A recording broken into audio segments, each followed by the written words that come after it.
ताकि एरिक को पता ना चल सके।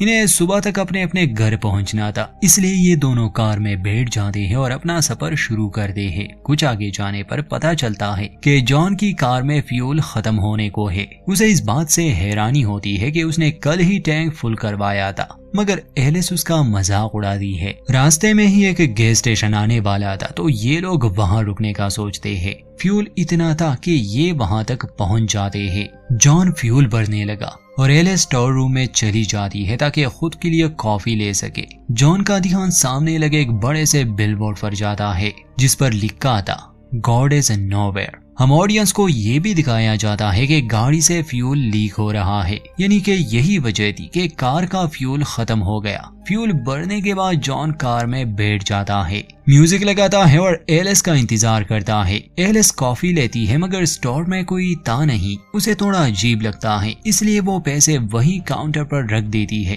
तभी उसकी नजर वहां लगे खून पर गई। ये देखकर उसे अच्छा महसूस नहीं होता और वो दरवाजे की तरफ बढ़ती है, मगर इससे पहले कि वो उस स्टोर से निकल पाती एक गोली चलती है। एलिस का हाथ जख्मी हो जाता है, वो गिर गई। जॉन कार में था, म्यूजिक हाई वॉल्यूम पर था, इसलिए वो गन शॉट की आवाज नहीं सुन पाता। वहाँ एलिस दर्द से तड़प रही थी। एक और गोली चलती है जिससे उसका शक यकीन में बदल गया कि कोई है जो उसे मारने की कोशिश कर रहा है। एलिस मदद के लिए बहुत चिल्लाती है, मगर जॉन जो के कार में था वो एलिस की आवाज नहीं सुन पाता। वहाँ स्टोर में एलिस काफी घबराई हुई थी, उसके हाथ से काफी खून बह रहा था, इसलिए वो उसे कपड़े से बांध देती है। फिर वो बाहर झांकने की कोशिश करती है, तभी एक और गोली चलती है और एलिस चुप गई। एक बात उसे समझ आ गई कि ये स्नाइपर है जो उस बिलबोर्ड के पास कहीं छुपा बैठा है। एलिस अजीब से हालात में फंस गई। अगर वो दिखी तो मारी जाएगी, और जो उसकी मदद कर सकता है यानी कि जॉन, वो बाहर कार में बैठा है। खैर उसे याद आता है कि गिरते समय उसका सेलफोन भी जमीन पर गिर गया था, तो वो उसे लेने का सोचती है, मगर वो ऐसी जगह पड़ा था जहां से स्नाइपर उसे देख सकता था। खैर एलिस फिर भी कोशिश करती है, आहिस्ता से अपना हाथ आगे बढ़ाती है। अब इससे पहले कि वो फोन को उठा पाती, स्नाइपर फोन को एक ही गोली में उड़ा देता है। एलिस की ये उम्मीद भी गई। अब वो थोड़ा रुकती है, सोचती है और निकलने का कोई और रास्ता तलाश करती है। आसपास देखने पर उसे ये भी पता चल जाता है कि स्टोर का एक पिछला दरवाजा भी है, मगर वहां तक पहुंचना आसान नहीं था। फिर एलिस को आवाज सुनाई दी। सामने टेबल पर एक रेडियो पड़ा था, मगर समस्या ये थी कि वो जगह स्नाइपर के रेंज में थी। अगर एलिस वहां गई, गोली चल जाएगी। वो प्लान बनाती है, चिप्स के कुछ बैग वो हवा में फेंक देती है। स्नाइपर उसे शूट करता है। एलिस को मौका मिल गया। वो जल्दी से मेज की तरफ भागती है और उस रेडियो को ले लेती है। वो संपर्क करने लगी। दूसरी तरफ से एक आदमी की आवाज आती है। एलिस उससे मदद मांगती है और अपने हालात के बारे में बताती है। वो आदमी अपनी पत्नी के बारे में पूछ रहा था जिसका नाम इमिलिया है। स्टोर में एलिस ने किसी औरत को नहीं देखा। वहाँ दूसरी तरफ गाड़ी में हमें जॉन दिखाया जाता है। वो देखता है कि उसकी गाड़ी में फिर से फ्यूल खत्म होने को है। वो गाड़ी से नीचे उतरता है और चेक करता है तो उसे पता चला कि असल में उसके फ्यूल टैंक में छेद हो चुका है, इसलिए उसका फ्यूल जल्दी खत्म हो जाता। एलिस भी लौट के नहीं आई थी, इसलिए वो स्टोर में चला जाता है। एलिस अभी भी उस आदमी से संपर्क करने में लगी थी। अचानक से वो जॉन को देख लेती है। एलिस को कोई मौका नहीं मिलता कि वो उसे खतरे के बारे में बता पाती। स्नाइपर पहले जॉन के गले को शूट करता है। वो जमीन पर गिर गया और तड़पने लगा। फिर वो उसके सर को शूट करता है। वो जॉन का तो किस्सा ही खत्म कर देता है और ये सब एलिस देख रही थी। इस भयानक हादसे के बाद वो बहुत रोती है, मगर वो बेबस थी। रेडियो उसके हाथ से गिर गया था, जिसे वो दोबारा मॉप की मदद से अपने करीब ले आती है। उसका संपर्क उसी इंसान से हो जाता है। इस बार एलिस उसे अपना नाम बताती है और स्टोर में जो हुआ वो भी, मगर वो आदमी बार बार अपनी पत्नी इमिलिया के बारे में पूछ रहा था। एलिस उसे बता देती है कि मैंने यहाँ किसी को नहीं देखा। ये जानकर वो आदमी पुलिस को कॉल करता है और एलिस को बताता है कि 15 मिनट में उसके लिए मदद पहुँच जाएगी। ये जानकर एलिस को थोड़ी राहत मिलती है, मगर कुछ देर बाद ही उसे रेडियो पर उस आदमी की हंसी सुनाई दी जो कहता है कि वो तो मैं ही था जिसने जॉन का सर उड़ा दिया। ये जानकर एलिस घबरा जाती है और रेडियो को दूर फेंक देती है। वो आदमी जो कि असल में कातिल था वो बताता है कि मैं खुद वहां आऊंगा तुम्हारे लिए। अब एलिस का दिमाग इस बात पर जोर देने लगा कि वो कैसे खुद को बचा सकती है, क्योंकि स्टोर में काफी रोशनी थी, इसलिए वो स्विच बोर्ड ढूंढने लगी ताकि वो अंधेरा कर सके। इससे उसके जिंदा रहने के चांसेस बढ़ जाएंगे। स्विच बोर्ड उसे मिल गया। वो उसकी तरफ चीजें फेंकने लगी, मगर वो किसी भी बटन को ऑफ नहीं कर पाती। तभी उसका ध्यान एक शेल्फ पर गया जिसमें टायर्स लगे थे। वो शेल्फ की मदद से स्विच बोर्ड तक तो पहुंच जाती है, मगर स्नाइपर लगातार उस पर गोलियां चला रहा था। खुशकिस्मती से एलिस तो बच जाती है और इस बार वो लाइट्स को भी ऑफ कर पाती है, जिससे स्टोर में अंधेरा हो गया। अब एलिस के बचने के चांसेस थोड़े बढ़ गए।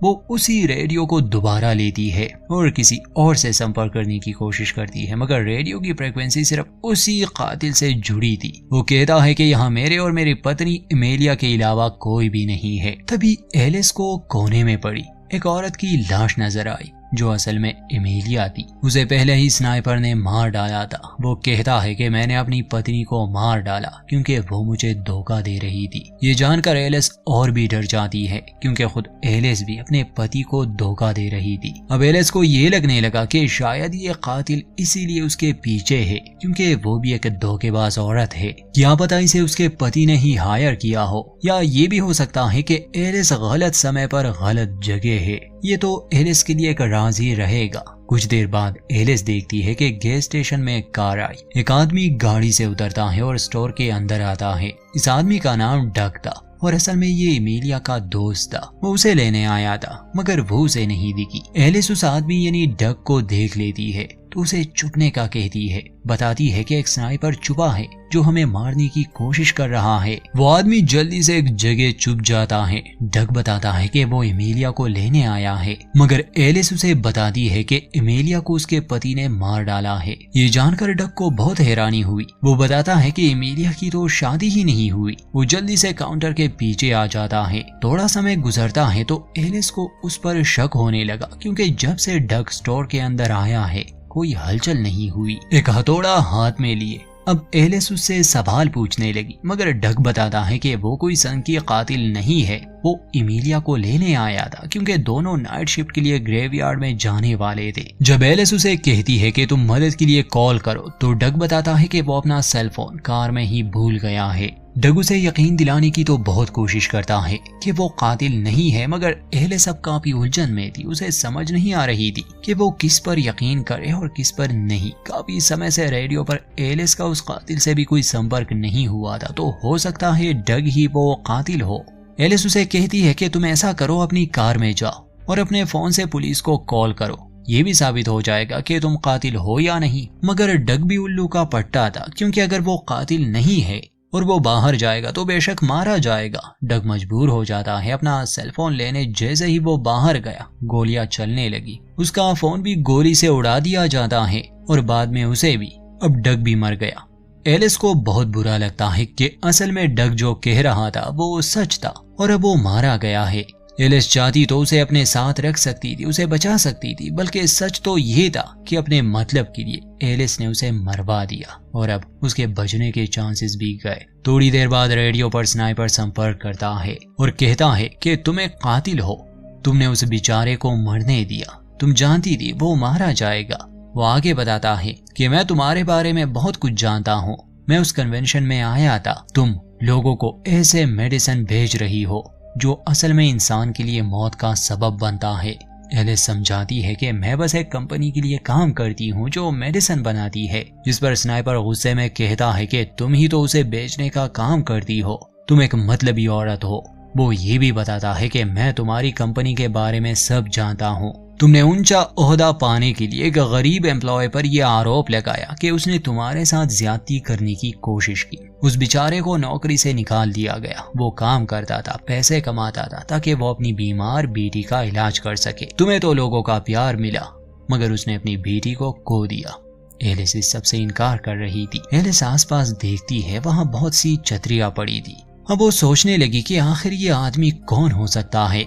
अगर ये सिर्फ एलिस को मारने वाला है, फिर इसने एमेलिया को क्यों मारा, उसे अपनी पत्नी क्यों कह रहा है? या तो बस एलिस गलती से यहाँ फंस गई थी, या उसके लिए ये पूरा जाल बिछाया गया था। खैर एलिस उससे बातें कर रही थी, मगर जगह जगह वो उन छतरियों को भी रख रही थी क्योंकि वो एग्जिट डोर तक पहुंचना चाहती थी। जब स्नाइपर को शक हो जाता है उन छतरियों को शूट करने लगा। खुशकिस्मती से एलिस एग्जिट डोर तक तो पहुंच गई, मगर उस पर एक ताला लगा था। एलिस उसे तोड़ने की कोशिश करती है मगर उसका हाथ जख्मी था, इसलिए ताला उससे नहीं खुलता। कुछ देर के लिए वो आराम करती है और फिर गैस स्टेशन पर एक कार आती है। एक आदमी फ्यूल भरने के लिए अपना क्रेडिट कार्ड एंटर करता है, मगर किसी खराबी की वजह से वो फ्यूल नहीं भर पाता। वो वहां से चला जाता है और स्नाइपर भी उसे शूट नहीं करता। ये इस बात को इंडिकेट करता है कि ये कातिल सिर्फ उन्हीं लोगों को मारता है जिन्हें उसके प्लान के बारे में पता चल जाए। एलिस थोड़ा ठंडे दिमाग से सोचती है। वो रेडियो पर उससे बात करती है, उससे अपनी जान की भीख मांगती है कि वो उसे जाने दे। वो ये भी बताती है कि मैं बच्चे नहीं पैदा कर सकती, इसलिए मैं परेशान रहती हूँ। वो अपने संबंध के बारे में बताती है, जिस पर स्नाइपर कहता है कि तुम एक धोखेबाज औरत हो, तुम्हारे बगैर ये दुनिया और भी खूबसूरत हो जाएगी। बातों के दौरान ही एलिस एक पुलिस कार का सायरन सुनती है। वो गाड़ी गैस स्टेशन के करीब से गुजर जाती है, रुकती नहीं। इससे एलिस बहुत निराश हो गई। उसे पता था कि स्नाइपर का ध्यान भी पुलिस कार पर होगा, वो शूट नहीं कर पाएगा। तो मौका समझकर वो बाहर की तरफ भागती है। जॉन की कार तक पहुंचने पर स्नाइपर उसे शूट करने लगा, इसलिए मजबूरन एलिस को वापस से स्टोर में आना पड़ा। मगर जब वो वापस स्टोर में आ रही थी, एक गोली उसके पैर में लग चुकी थी, जिससे उसका बुरा हाल हो गया था। वो दर्द से तड़पने लगी और बेहोश हो जाती है। होश में आने पर वो जल्दी से अपने जख्म को साफ कर लेती है और उसे डक्ट टेप से बांध देती है। फिर उसे वहां पर एक बॉक्स में हेनरी नामी एक आदमी की शर्ट मिलती है और कुछ तस्वीरें भी, जिसमें वो अपनी बेटी के साथ था। तो अब एलिस को लगने लगा शायद ये वही आदमी है जिस पर उसने झूठा आरोप लगाया था। उसकी बेटी मर गई और अब वो अपना बदला ले रहा है। एलिस उससे बात करती है, माफी मांगती है। वो स्नाइपर कुछ समय के लिए खामोश रहता है और फिर पूछता है कि कौन हेनरी। शायद वो कोई हेनरी नहीं था। कुछ देर बाद वहाँ एक गाड़ी आती है जिसमें एक बड़े उम्र का शख्स अपनी गाड़ी में फ्यूल भरने के लिए नीचे उतरता है, मगर तभी वो डक की लाश देख लेता है। वो वहाँ से निकल पाए इससे पहले ही स्नाइपर उसे शूट कर देता है। उसकी पत्नी जो कार में थी वो ये देख लेती है। मदद के लिए जैसे ही वो बाहर निकल आए, स्नाइपर उसे भी शूट कर देता है। हालांकि एलिस उन्हें इशारा कर रही थी कि वो भाग जाए, चुप जाए, मगर उन दोनों को बेदर्दी से कत्ल किया जाता है और एलिस कुछ नहीं कर पाती। वो बहुत रोती है। कातिल उसे बताता है कि जब तुम्हारा कोई बच्चा होगा वो भी तुम्हारी तरह ही होगा, एक धोखेबाज, इसलिए तुम्हें खत्म होना चाहिए। एलिस गुस्से में कहती है कि मैं तुम्हारी तरह नहीं, तुम एक राक्षस हो, एक बुज़दिल जो अंधेरे में छुपकर मासूमों का खून करता है।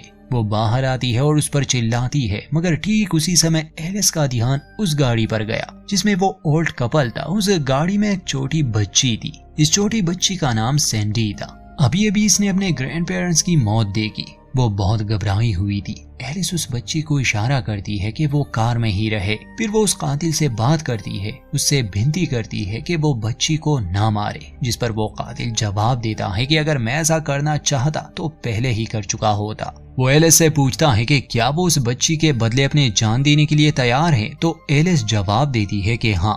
कातिल कहता है कि तुम्हारे पास 2 मिनट है इस बच्ची की जान बचाने के लिए। एलिस जल्दी से एक पेपर पर उसके लिए एक नोट लिखती है कि वो सड़क की तरफ भागे। सैंडी उसकी बात तो मान लेती है। वो कार से निकलती है और थोड़ा आगे बढ़ती है, मगर अंधेरा बहुत ज्यादा था। उसे डर लग रहा था और कोई था नहीं, इसलिए वो एलिस की तरफ भागती है। एलिस जल्दी से उसे गोद में उठा लेती है, उसे हिम्मत देती है। अब एलिस के पास और कोई रास्ता नहीं था, इसलिए वो स्टोर के दरवाजे को ब्लॉक कर देती है। अब उस ताले को आरी से काटने लगी जो एग्जिट डोर पर लगा था। आखिरकार वो कातिल भी बिलबोर्ड से नीचे उतरता है और गन लिए वो स्टोर की तरफ बढ़ने लगा। वो इन दोनों को मार देता, मगर उसके आने से पहले ही एलिस उस ताले को काटने में सफल रही। जैसे ही वो दरवाजे के उस पार जाती है, वो निराश हो जाती है क्योंकि एक और शटर था वहाँ जिस पर मजबूत ताला लगा था। अब इतना समय नहीं था कि वो उस ताले को भी काट ले या फिर तोड़ पाए। समय कम था, इसलिए अपने बचाव के लिए वो एक हथियार बना लेती है। वो उस कातिल का सामना करने वाली थी। वो सैंडी को एक जगह छुपा देती है। तब तक कातिल स्टोर में आ चुका था। वो एलिस से पूछता है कि क्या तुम्हें पता चला कौन हूँ मैं? क्या मैं वो पिता हूँ जिस पर तुमने झूठा आरोप लगाया था, जिसकी बेटी मर गई, या मैं कोई ऐसा हूँ जिसे तुम्हारी कंपनी की दवाइयों से नुकसान पहुंचा है? या फिर मैं कोई कातिल हूँ जो धोखेबाज औरतों का शिकार करता है। एलिस छुपी हुई थी, कातिल उसे ढूंढ रहा था। तभी एलिस पीछे से हमला करती है और उसके पेट में एक नोकीली चीज घुसा देती है, मगर इससे वो मरता नहीं बल्कि वो एलिस को ही मारने लगा। एलिस खुद को बचाने की कोशिश तो कर रही थी। जैसे ही वो उसका मास्क उतारती, सैंडी को गन शूट की आवाज सुनाई दी। एलिस जमीन पर गिर जाती है। कातिल सैंडी की तरफ बढ़ रहा था। जैसे ही वो उसे ढूंढ लेता है, पीछे से एलिस आती है और जितनी भी जान उसमें बची थी वो उस कातिल को मारने पीटने लगी। वो उसे हाइड्रोलिक के करीब ले आती है, मशीन को चालू करती है। वो उसका चेहरा देखना चाहती थी, मगर मशीन से उस कातिल का सर कुचल जाता है। एलिस वहां बैठ गई। उसका काफी खून बह चुका था। उसके लिए बुरा ये था कि वो कभी ये जान नहीं सकेगी कि असल में वो इंसान कौन था। और इसी सवाल के साथ एलिस भी मर जाती है और हम दर्शकों को भी कोई जवाब नहीं मिलता। सुबह होती है तो वो बच्ची सैंडी गैस स्टेशन से बाहर निकलती है और सड़क के किनारे किनारे चलने लगी। वो आखिरी बची इंसान थी इस भयानक रात में। और यहीं पर इस कहानी